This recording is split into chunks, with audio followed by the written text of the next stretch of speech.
Hello friends, welcome to crack front end interview. जहां interview की तैयारी होती है फास्ट एंड स्मार्ट। क्या आप जावास्क्रिप्ट इंटरव्यू में बार बार फंस जाते हैं? कंसेप्ट आता है लेकिन आउटपुट बेस्ड क्वेश्चंस और मशीन कोडिंग में फंस जाते हैं?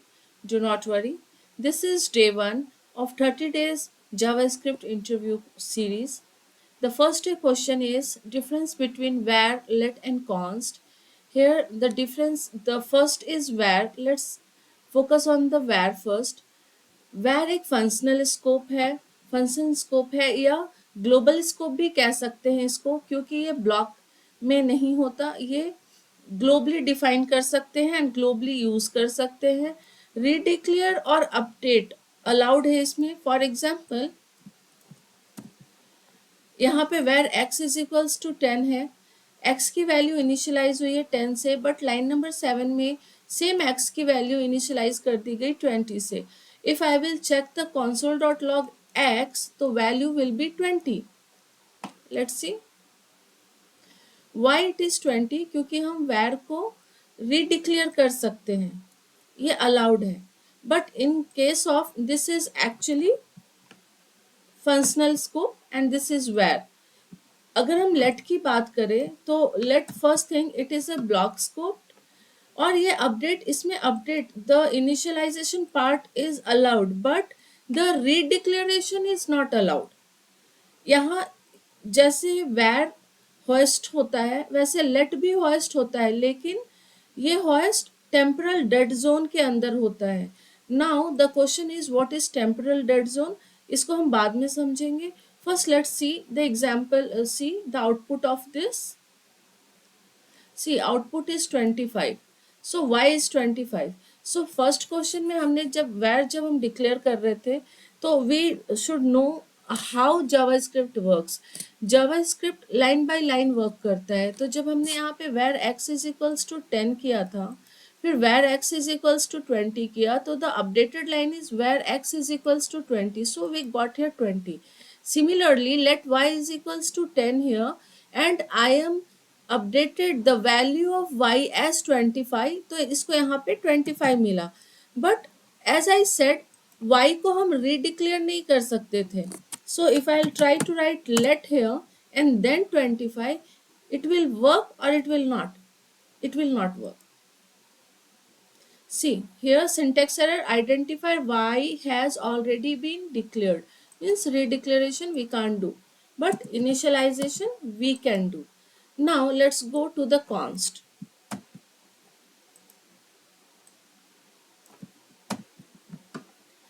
सो कॉन्स्ट भी एक ब्लॉक स्कोप है।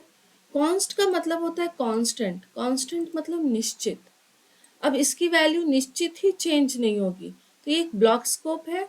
रीअसाइनमेंट यहाँ अलाउड नहीं है। If I try to write z is equals to 30, it will not work. Why? Because it is a constant. So constant के केस में ये रीडिफाइन रीडिक्लेयर कुछ नहीं करने देगा और जो वैल्यू है वही रहेगी। तो यहाँ पे let's check the output here. See z is equals to 20, it is there below. So जब तक ये रहेगा ये नहीं होने देगा। क्यों? क्योंकि ये हमको रीअसाइन हमको वैल्यू वेरिएबल अपडेट करने भी नहीं देता और वेरिएबल को री इनिशियलाइज करने भी नहीं देता। Why? Because it is a constant variable. See 10। So I feel कि आपको समझ में आ गया होगा the basic difference between let, where, let and const. The main difference, if you have to explain to the interviewer, you can explain like where is a functional scope where you can define it in a global scope. All the functions, entirely applications can be able to access where, but let and const only can access into the block scope. And let can be reassigned, but it cannot be redeclared, whereas const is a constant and it cannot be reassigned or cannot be updated. So you understood, right? So let's check one more example here. This is the example where if is a scope. See, if has a scope, this is a block scope. If true, where a is equals to 1, where b is equals to 2, and const c is equals to 3. So guess the output of this. Okay, so यहाँ पे ये if का block variable को declare करने के बाद close हो जा रहा है, और यहाँ पे var a console dot log a को हमने यहाँ पे लॉक करने की कोशिश की है. A is what? A var. Var is what? A functional scope or the global scope. तो var की वैल्यू तो हमको यहाँ पे मिल जाएगी 10, बट let और const की वैल्यू नहीं मिलेगी, क्योंकि let और const डिक्लेयर्ड है एक स्कोप के अंदर जो कि if का स्कोप है. तो यहाँ पे आपको रेफरेंस एरर मिलेगा, रेफरेंस एरर मिलेगा. Same for both. Let's check the example here. See, reference error, and b, here it is a reference error.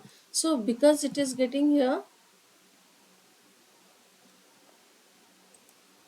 it is getting here reference error 1 you are getting, but b and c having a reference error. तो ये था. अभी temporal dead zone क्या होता है जो हमने यहाँ पे डिस्कस किया था. जब होस्टिंग की बात आती है तो हम वैर को होस्ट कर पाते हैं. इट मीन्स वैर can go to the top while the execution. Let and const also go to the top for the execution. But thing is कि where जब भी ऊपर जाती है तो वो एक where अपना वेरिएबल लेके जाती है, इनिशियलाइज्ड पार्ट लेके नहीं जाती है. For example I will give you example here. I will continue this example only. जब where को हम होस्ट करते हैं, सपोज हमारे पास where है, where x is equals to 20 है, where x is equals to 20 है. यहाँ पे जब ये होस्ट होएगा तो यहाँ पे where x जाएगा, इसकी वैल्यू नहीं जाएगी, ये 20 नहीं जाएगा. क्यों? क्योंकि हम सिर्फ डिक्लेरेशन लेके जा सकते हैं इन case of hosting, not the initialised value. तो यहाँ पे जैसे ही where x जाएगा और जब console डॉट लॉग x होगा तो ये बिकॉज x की वैल्यू यहाँ पे है ही नहीं, तो ये बाय डिफॉल्ट अनडिफाइंड हो जाएगा. ओके, तो this is called hoisting. In case of let and const, जब भी हम होस्ट करते हैं तो होस्ट का मैकेनिज्म ये बोलता है कि while execution this things will go to the top. It's okay, but ये let and const temporal dead zone में इसलिए चला जाता है क्योंकि जब हम, let me do it first, जब हम डिक्लेरेशन, जब हम होस्टिंग करते हैं तो लेट तो ऊपर जाएगा, लेट वाई ऊपर जरूर जाएगा, but let and const without initialise variable value को लेके नहीं जा सकता. इट मीन्स वाई अकेला नहीं जाएगा, वाई अपने साथ 10 वैल्यू ले जाएगा. लेकिन होस्टिंग में तो हम वैल्यू लेके नहीं जा सकते, केवल डिक्लेरेशन पार्ट लेके जा सकते हैं, इनिशियलाइज्ड पार्ट नहीं लेके जा सकते. इसलिए जब भी आप ऐसे, जब भी आप लेट और कॉन्स्ट को यूज करते हो एज अ होस्टिंग, तो इसमें आता है आपका access, can not access the variable. See here, can not access y. क्यों? क्योंकि y को वो एक्सेस ही नहीं कर पा रहा है. y want to go up, but y has a value which is initialized, और इनिशियलाइज्ड वैल्यू अगर ऊपर नहीं जा सकती तो y भी नहीं जाएगा. तो दैट इज द रीजन हम जब भी होस्टिंग करते हैं तो लेट एंड कॉन्स्ट हमारा टेम्पोरल डेड जोन में चला जाता है. Okay, so this are the things actually with the where, let and const.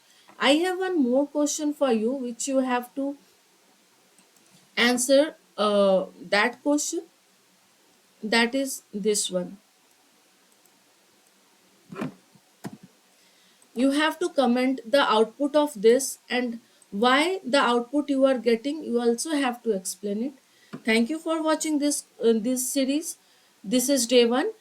Tomorrow we'll get the day 2 with the explanation of this question and the next topic. Thank you for watching.